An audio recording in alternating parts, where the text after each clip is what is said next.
Welcome to the Rambling with the Rams, a new VCU Families podcast brought to you by VCU Family Programs. We're your hosts. I'm Stef Anderson. And I'm Lizzette Williams. And we are student assistants for Family Programs. And welcome back, or welcome to the second episode of Rambling with the Rams. Now that we've done our lovely introductions, it is time to ask our favorite question. Lizzette, what are we looking forward to this week? This week, I'm looking forward to the solar eclipse that's supposed to happen today. I'm excited to see that. The last time it happened, a couple years ago, I think I just stayed in the house and didn't really care. But today I got me some glasses, so we're going to see what happens.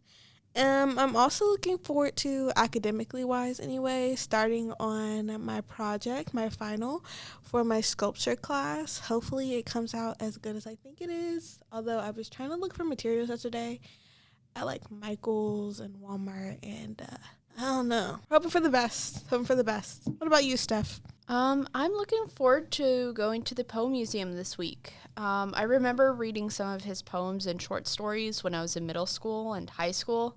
In middle school, I remember, our class took this field trip to a play. I don't know where it was at, but it combined two short stories by Edgar Allan Poe, The Telltale Heart and The Raven. Kind of traumatizing, having it mishmashed together, but it was cool. I remember the sound loud effects and the man freaking out on stage. That's all I remember, but that's about it.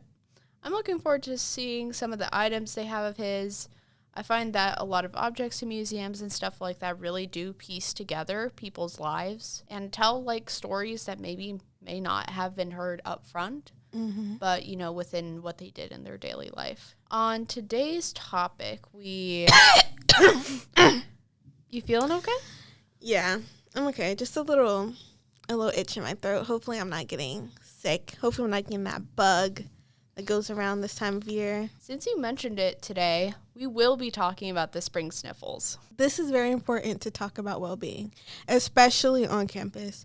Many, in particular freshmen, experience some form of illness during dorm living. So let's talk about that. I remember the first time I got sick in college. If y'all listened to our previous episode, which go check it out, I got a nasty flu around the beginning of the second semester. Thankfully, I was lucky enough to be heading home by the time the symptoms started, but man, I felt like I was hit by a bus, a train, a Big Mac truck even.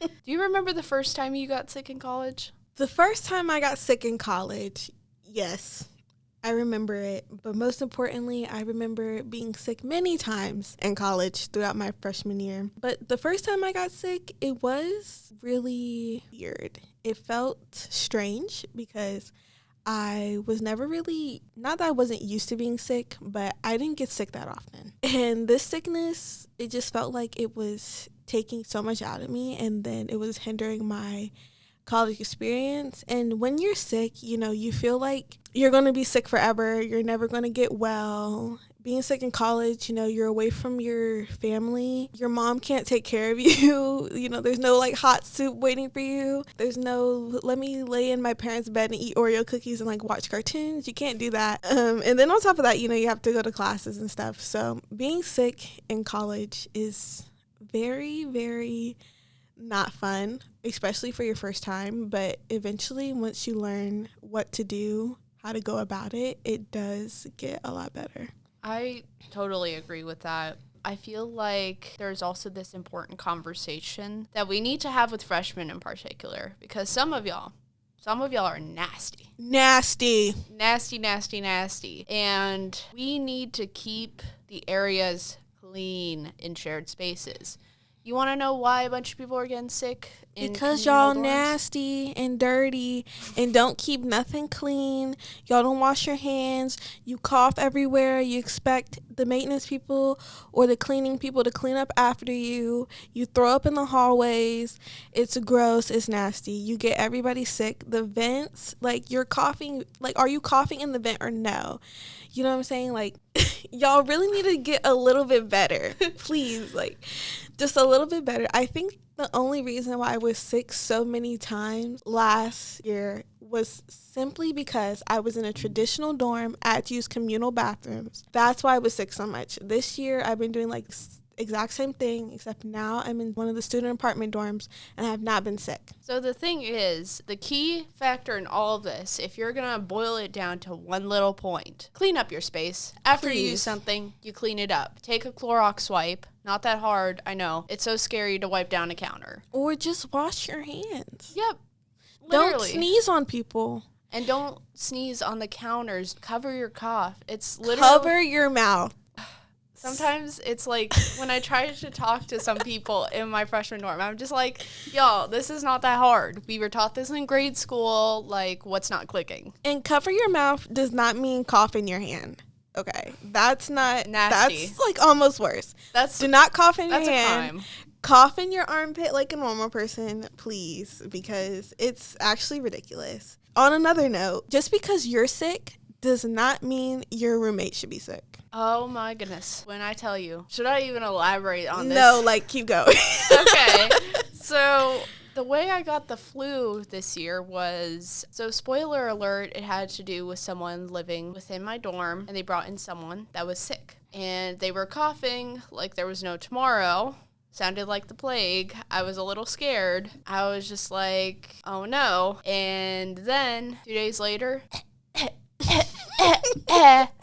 and then, oh, why do I feel so weird? Uh-oh, I'm back at home. But now I'm sick. It's just, please, if you're going to bring in someone that's not feeling well, tell them to wear, like, at least a mask just out of courtesy for another person. And if you know you're sick and you're having these coughing spells and your nose is running, you're having all the classic sickness symptoms, please wear a mask or don't be around people. Okay, it's very simple. The world has evolved to where it's socially acceptable for you to wear a mask in public. Do so if you're sick. Please protect everybody else. There should be no reason why we're passing germs like this. The other thing is that, like, what do you really do when you're sick? And we totally get that. That is difficult in itself. But look no further. What we really like to emphasize is that when you're sick, it's best to stay home. Now, I know for a lot of people that's difficult because they have certain teachers. I feel like we can both agree on this, but basically, like, on the syllabus, it says you can only miss 2 class days. Mm-hmm. Well, what if you're really sick with something? So here's the important thing. You need to talk to your teacher. You know, here at VCU, crazy thing, we can also plug our office. If you get sick and miss a lot of work, we can advocate for you and talk with your teacher to be like, hey, this person might need a bit more time because they were practically so ill to the point where they couldn't move. And homework when you're sick, let me tell you, that is an experience nobody wants. It's so hard to focus. You know, you have to blow your nose, you're all stuffed up, and now you have to do, like, college algebra or chemistry. You're balancing equations and stuff. And that's really hard to do when you're sick. And yes, reach out to your teachers. Most of the professors here are very accommodating and typically understand that you're sick, you can't do things. If you do have a teacher that's not so nice and not so accommodating and not so good person-ish, then yeah, come and talk to us and we'll make sure we'll get that situated. I can tell you a little bit like how it is to actually do homework like when you're sick. So when I had the flu, like the days that I was so sick, like I felt really dizzy. So looking at a computer screen was like taking a look at the sun for a couple of hours, like with no eye protection. It felt like that. It was like I was, tearing out my corneas. You're sitting there and you have like a horrible cough, like you're trying to do your homework, you're like, and your computer jumbles in your lap. It's just like, it's not a great experience. I know at least for me, like when I had that flu, again, that dizziness, so tired. Like I was so sleepy all the time and it was hard for me to even like pick up an assignment and actually complete it because like I was just so ill, like I could barely function. Thing is that you need to prioritize rest when those things happen. And for me, although it was a little difficult to get caught up, what can you do? Like if you can't work, you can't work. Yeah, if you can't do it, you can't do it. If you're out for the count, then you're out for the count. Focus on making sure you're good and that your body is feeling better before you do anybody's homework. And if the teachers don't understand that and aren't being accommodating to you, please come talk to us and we will make sure you get the accommodations you need. Absolutely. Medications and stuff like that. Like, that's a whole other thing. Oh, my goodness. When I was, trying to figure out what to do after being sick, so blessed that we have a Rite Aid, down the street from us. I never realized how expensive medication was. I did not realize that a little bottle of Robitussin that would only last me 3 days when I took it, as I should have. It only lasted me 3 days, and I was sick for much longer, by the way. And it was like $10, $11 for that little bottle. And medicine is so expensive. And then you have to be 18 and show ID to buy medicine. Yeah, that's the other issue. If you don't have like a proper driver's license, it's good to at least like have some form of ID. Weirdly enough, a birth certificate or a passport. Something, because it's very, very important that your student comes to college with an ID. When you're sick, it's usually best to go to the VCU University Health Center. Yes, because they have medication for cheap. They understand that we're students and our budget is very, very low. So thankfully, our health center is able to give us the same medications, the same amount for less price, so we can get better and get back to living life. Absolutely. Without the sickness. I was so mad at myself that I didn't go to the student health center sooner in my many, many journeys of being sick on campus. But definitely, because I could have saved a lot of coins. I mean, although being sick in itself is a terrible experience, I feel like a lot of people do not mention like the anxiety that really comes with dealing with your illness on your own. As a freshman, it's like feeling doom wash over you and realizing that you're on your own. It's like walking into a haunted house and the door closes right behind you and you have to navigate these hallways on your own. It's scary. And one of the things that I did, especially because I know that both me and my previous roommate were both an anxious wreck when it came to being like sick in college. Like, we'd check in with each other. We'd be like, hey, do you need like some Gatorade? Do you want me to stop by somewhere? And because it's good to check in with someone, and it also builds that kind of like bond and community, especially like, nobody likes being sick. Let's just, get that out there. Like, nobody likes being sick. And it's difficult when you're trying to, manage college and then being sick at the same time. Help is available. And if it's really being sick is bothering you a lot, the University Health Center is there for you. And they can answer any questions you have. And remember, anxiety about being sick is universal. My first time getting sick on campus, I was very scared. It was like a week after my birthday, and all of a sudden I was hacking and barking and so sick. And when I called my mom for a little help or support, she was freaking out because she thought I had COVID. And that fueled my anxiety. That's scary. Because I'm first couple weeks here at school. I just had my birthday, and now go check to see if you have COVID. You could have COVID. And that was really scary.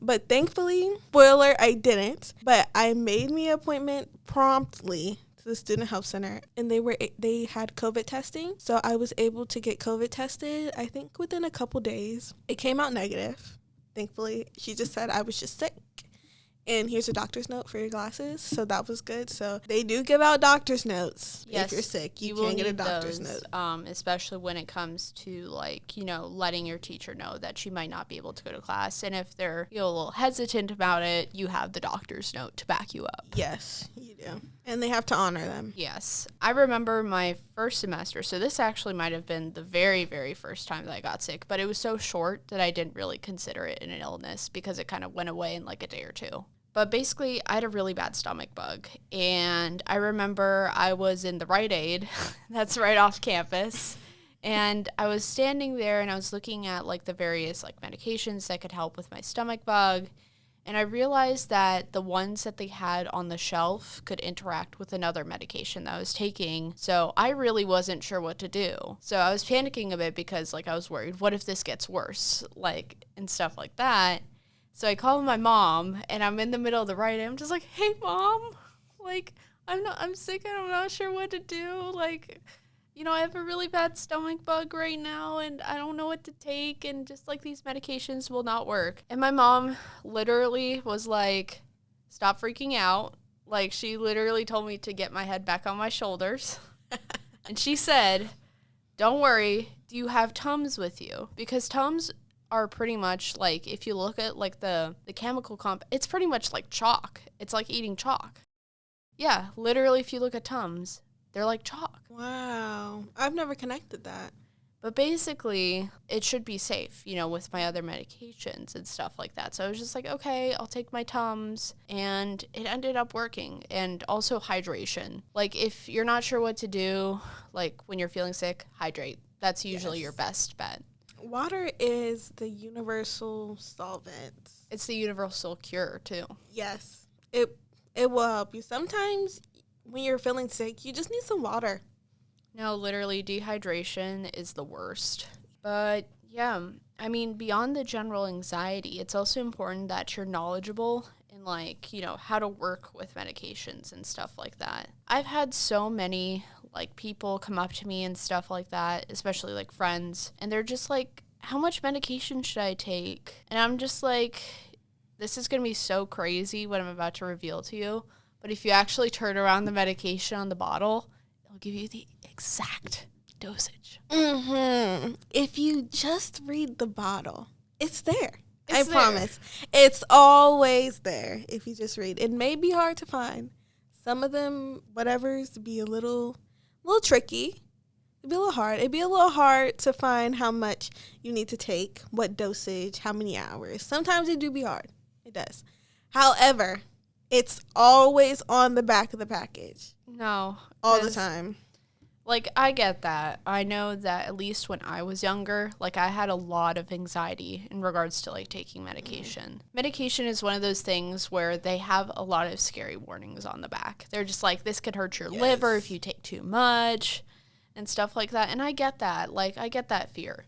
But again, keep in mind, once you take that medication, you're going to feel so much better. So much better. And it's so much better, like, to outweigh the risks. Like, sure, let's say that this doesn't react too well with your tummy or something. It'll benefit you by taking care of another problem. And I mean, the other thing is that just before you take a medication, also to check for any interactions. So I know there's a couple of websites out there that check if there are like any listed interactions between two types of medications, because one, it can cause issues with other portions like stomach bleeding, or maybe it could cause some issues. Like I know especially with any like mental health medications, like you need to check those. Yes. Because they can interact. Yes. And there is a such thing as taking too much medication. I have done it. I took way too much medication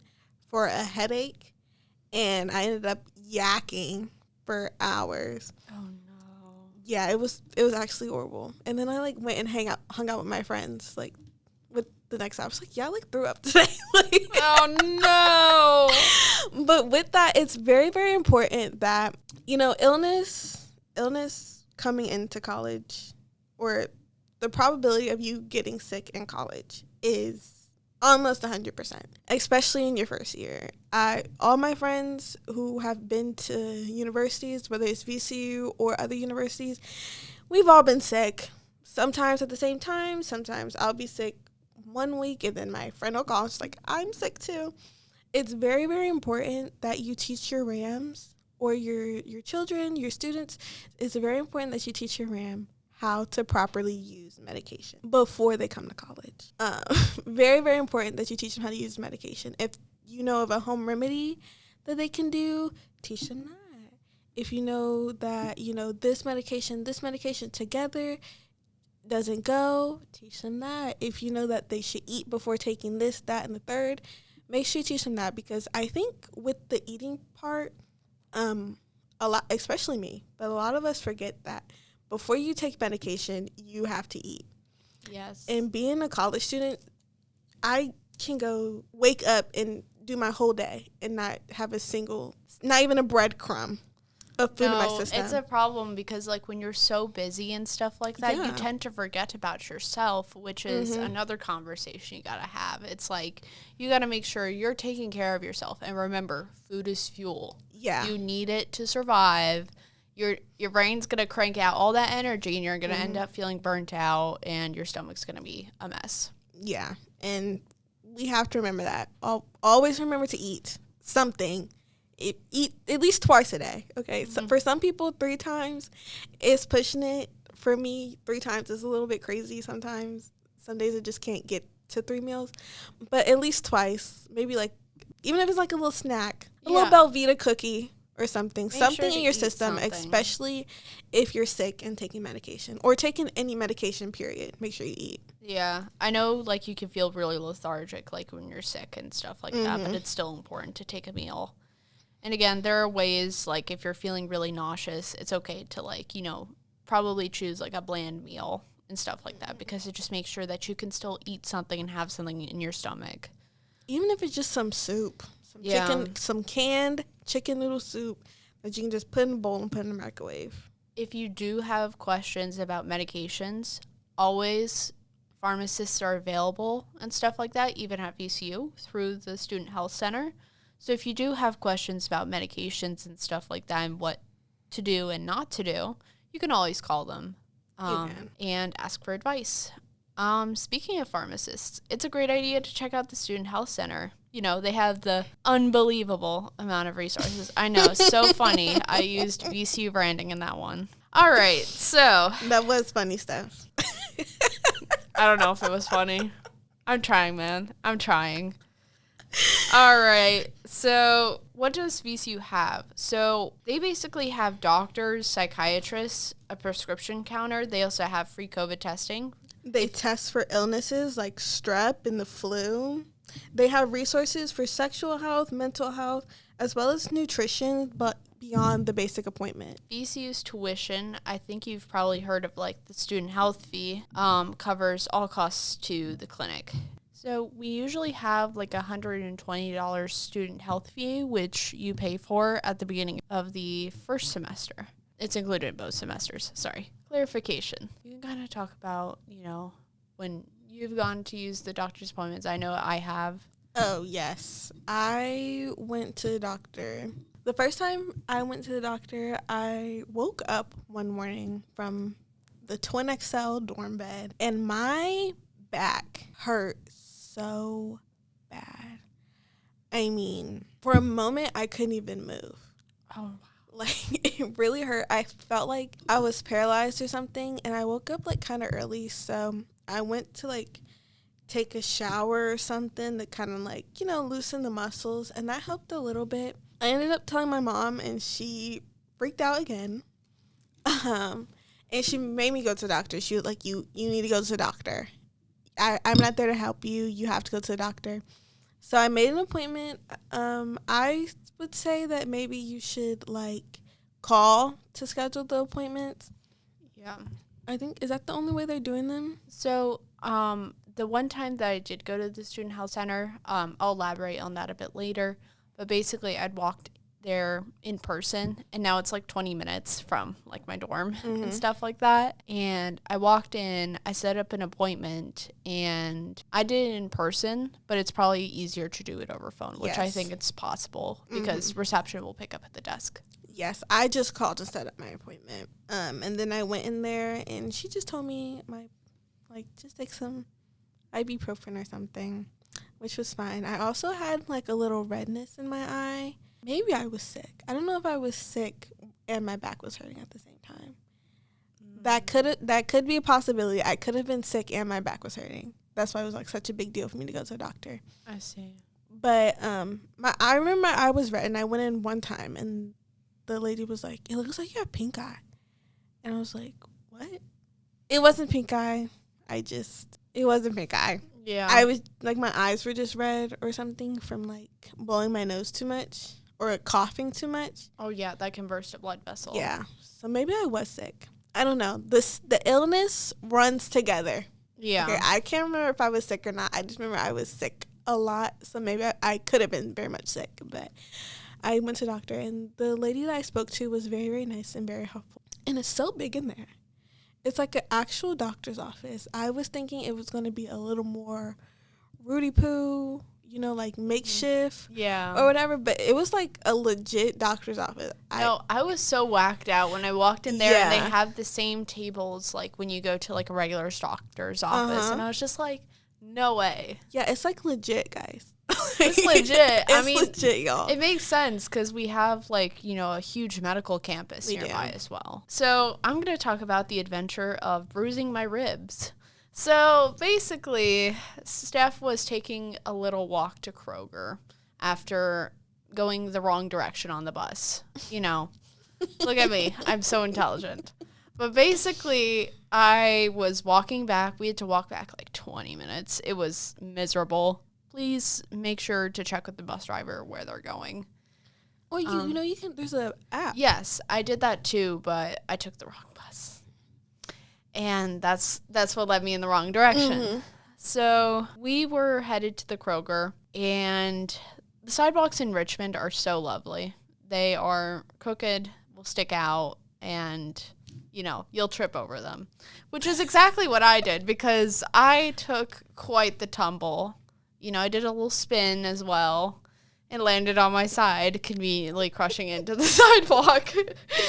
And then basically I was like, ouch, that really hurts.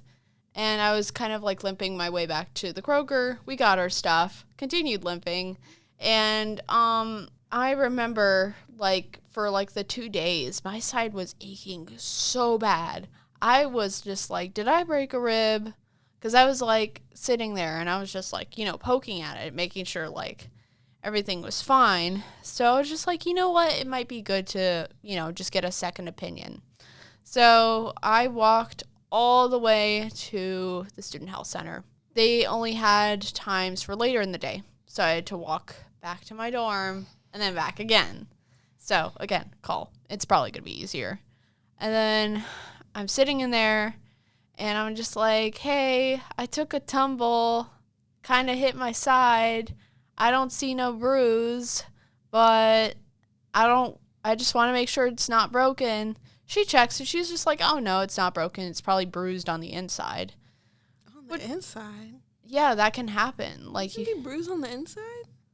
Well, yeah, if you take hard enough of a fall, it could get really bad. But, yeah, I took quite the tumble. But, yeah, she just told me, just take some pain reliever. She also gave me, an ice pack to put on my side and stuff like that, the ones that you shake and, they chemically do something that makes it cold. And, yeah, so that's my story of utilizing the student health center. Wow, that's interesting. I never knew you could bruise on the inside. I think it's possible because, I didn't see it on the outside. I didn't see any purple bruising. That's what you normally see, when the skin, gets hit and stuff like that. But, I didn't see any bruise on my side. It just hurt a lot, which was really weird. So maybe you, hit it hard enough. It was forget showing on the outside. We're hurt on the inside. We're hurt on the inside. Okay. Yeah. Okay. Makes sense. Well, thankfully, for the both of us, we didn't have to pay anything out of pocket when we went to go see these wonderful doctors that VCU has allotted to us because it's already included in our tuition. It's in our fee. You can go as many times as you need or as few times as you'd like. Yes. And they provide so many services. Definitely recommend checking out their website. You can just search up VCU Student Health Services, and their website should pop up. And definitely make sure y'all use it because you're paying for it whether you use it or not. Yep. So if you need to go for something super embarrassing, I don't know. No, maybe not embarrassing. But if you need to go for something as niche as getting tested for STD or getting COVID tested, flu tested. Never embarrassing to get your self-care. Yeah. The most important thing is that you're getting the situation dealt with sooner than later because you know what happens when you leave it be? It gets worse and worse and worse. And VCU has things in place so that you don't have to go through that. Yeah. And again, everything is confidential, covered by HIPAA laws and stuff like that. It's the same thing as going to your regular doctor's office. So all the laws are still in place, and medical records cannot be discharged unless you consent to having them discharged. Thank you for tuning in to today's episode. Make sure to check out our social media at VCU Family on Instagram and Facebook for more content updates. If you haven't already, join the Ramley Connection portal for regular updates and event opportunities, as well as our monthly newsletter. Stay tuned for our next episode. Stef and Lizzette out! This episode was made possible by Adobe Audition and Adobe Premiere Pro. Song credits to Keep Moving by Media Waves Music, found on Adobe Stock.